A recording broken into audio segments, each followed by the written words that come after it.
entire state of Texas for the most part. I only saw a couple clouds up towards Lubbock, but starting to get that sunset closer now, only about 30 minutes out because it's getting early and earlier heading towards that winter solstice.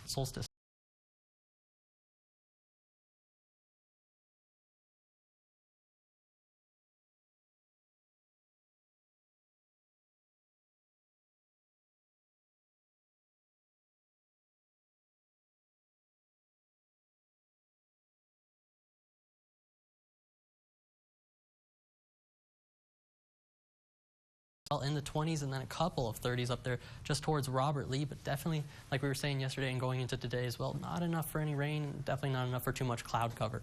Current temperatures across the nation still seeing those 30s in the Rockies. Denver coming in at 36 degrees right now, good about half of what we are, and we're closer to about New Orleans coming in at that 76-degree mark. But all this cold air is going to be filtering into the east as that cold front works through, and we're going to see that work through tonight as well, bringing about a 10-degree drop going into tomorrow. And this is that troublemaker, that trough that's dropping that cold front across our way, really going to bear down on the east coast there. Then we get a good ridge pushing into the central United States by Saturday to Sunday, pushes us into the 70s and 80s by Sunday. And then we've got our eyes on the west coast for Thanksgiving week, because that could be our next trough, that next weather maker that cools us back down going into the Thanksgiving time frame.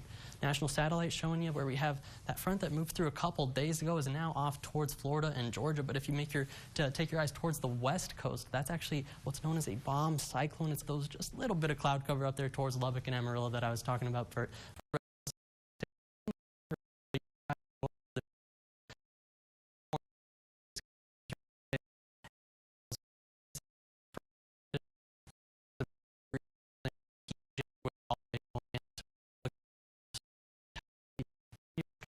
plenty of it.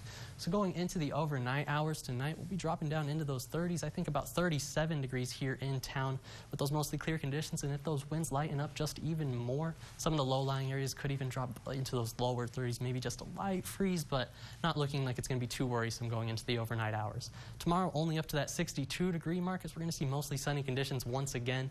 And that's going to continue really going throughout the week. We're going to see that warming trend. We talked about that upper level ridge pushes us into the 70s for Friday, and then into the weekend Sunday. Look at that 80-degree mark back on the board. Overnight lows going from the 30s to the 40s all the way up into those 50s by next week. We'll take closer, that's all for your 7-day forecast.